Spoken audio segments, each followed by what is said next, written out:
Mimi kwa majina naitwa Mwalimu Daudi Salum, ni mwalimu mkuu msaidizi katika shule ya msingi Namtumbuka.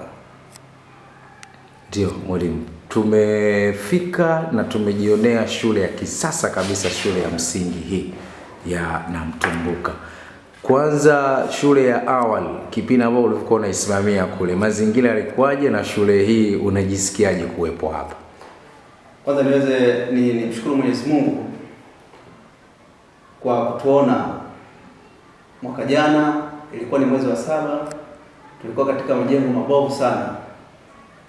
Bahati nzuri Rais Samia Suluhu Hassan akaiona shule ya msingi Namtumbuka kama ni chakavu, akatuingizia fedha shilingi milioni 314 na kuweza kujenga majengo mapya ambayo ndio sasa unaona tupo hapa, mheshimiwa na mwandishi ndugu habari. Kwa hiyo kutokana na fedha hizo kutuingizia mwezi ule wa 7, mheshimiwa diwani alihamasisha wananchi na kujitolea katika kazi mbalimbali za kuchimba msingi. Mpaka sasa tuko kwenye hili jengo kupitia usimamizi wa viongozi wa kisiasa, wananchi wenyewe. Kwa hiyo tunashukuru sana kwa mradi huu ambao Mama Samia Suluhu Hassan, Mheshimiwa Rais, ametupatia, na tunasema kwamba mama aweze kuendelea na aweze kuendeleza miradi kama hii katika maeneo mbalimbali hapa Tanzania. Safi. Ujenzi wa shule hii umeongeza chachu ya mahudhurio kwa wanafunzi au hali ipoje? Tunashukuru, baada ya kupata majengo mahudhurio yameongezeka kwa 100%.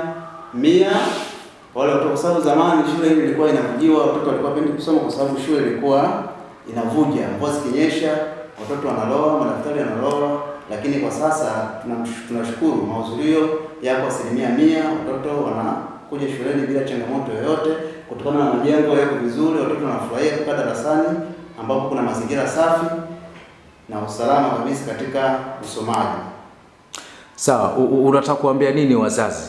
Wazazi, nataka kuambia wazazi wajitahidi kusomesha watoto wao na wapeleke watoto shule kwa wakati, lakini pia wajitahidi kuwapa mahitaji muhimu ya shuleni kama vile madaftari,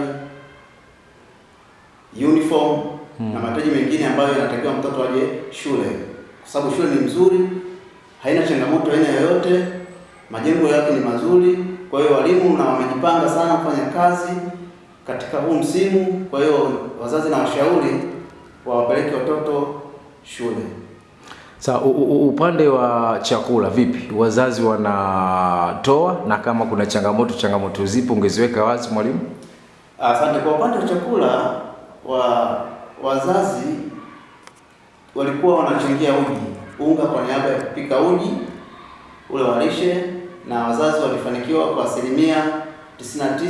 Wazazi wengi walitoa unga na tulikuwa tunapika uji siku zote za shule, na ambayo imepelekea kupunguza changamoto za utoro kabisa, kwa sababu watoto wakija wanapata uji ambao unawapelekea kufanya vizuri darasani na kupata maarifa, kwa sababu unajua ukishakula maana yake ubongo unafanya uwe katika hali yake kawaida na uweze kupokea kile ambacho mwalimu anafundisha. Hii ilipelekea sambamba na mwezi wa 7, mwezi wa 8, tarehe 3 mwezi wa 8 mwaka huu, kulikuwa na fedha zimeingizwa katika mfuko wa kata wa halmashauri ambayo ilikuwa hiyo fedha ODC, diwani, jopo la madiwani na mtendaji na wenye viti wa vijiji walikaa ile fedha wakaibudget, wasema sasa hii fedha tununue chakula tuwanunulie wanafunzi. Kwa hiyo sisi shule ya msingi Namtumbuka tulipata viroba 80 ambapo mpaka sasa watoto wanakula ugali kila siku. Na mboga, maana yake tuliita mkutano wa wazazi, tukawaambia sasa serikali imetoa unga, kwa hiyo sisi inatakiwa tufanye utaratibu tuchangie mboga. Wazazi walikubaliana pale, wakachangia mboga kilo 5 kwa kila mzazi, za kunde, jamii ya nafaka au maharage nashukuru Mungu alileta kwa wingi sana, na mpaka sasa watoto wanaendelea kula. Lakini kuhusiana na issue ya mpishi, nayo wapishi wazazi walichanga hela kwenye kupitia huo mkutano, wazazi walichanga hela. Kwa hiyo wale zile hela ndio zinafanya kazi ya kulipa posho ya wapishi. Sawa. Kwa baadhi ya wazazi ambao hawajitoi katika eneo la utoaji wa fedha ama bidhaa za chakula shuleni, unawaambiaje? Kwa baadhi ya wazazi ambao hawako tayari kutoa fedha au mchango wote ambao upo katika kisheria, kwa sababu mkishakaa mkutano mkubaliana, maana yake ni mchango wa kisheria. Tunawaambia taratibu ziko hivi, tunawaambia umuhimu wa ile swala.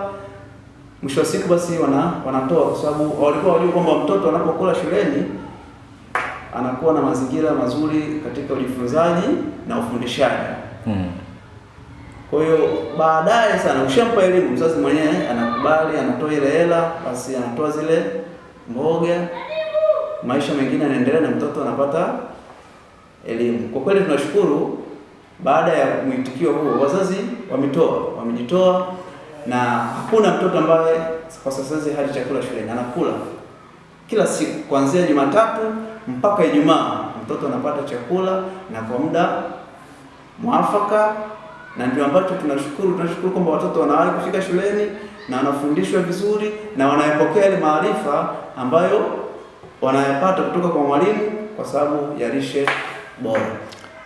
Asante mwalimu, na nataka tuweze kutamatisha sasa. Unataka kuambia nini wazazi na walezi wa kata Namtumbuka hususan katika sekta ya elimu? Asante. Mimi niendelee kusema kwamba naendelea kuwashauri wazazi, huu ni mwanzo. Mheshimiwa Diwani Bwana Lipelele amepambana kwa namna hali yake, ameweza kutuletea majengo mazuri kupitia serikali ya Chama cha Mapinduzi, ameweza kutuletea chakula. Kwa hiyo sasa hiki chakula kisiwe ndio mwisho. Wazazi, naomba tufanye muendelezo wa hiki chakula, hususan huko kwetu kuna msimu wa korosho. Kwa hiyo msimu wa korosho, kipindi cha zile korosho, nikishauri kwamba kijiji basi kikae ili kiweze kupitisha angalau hata shilingi 5 kwa kila kilo, ili sasa ile hela ambayo watachanga kwa baadaye iweze kusaidia kununua chakula, ili hiki chakula maana yake kiwe endelevu kwa kila siku, ili waweze watoto kupata elimu. Na wazazi kama wazazi maana yake wasichoke kuchangia michango midogo ambayo inakubaliwa kisheria katika mikutano ambayo tunaitana, ili kuweza kusaidia katika harakati mbalimbali za elimu kama vile kumlipa mpishi na vitu vingine ambavyo vinahitajika kwenye huo mchakato wa chakula.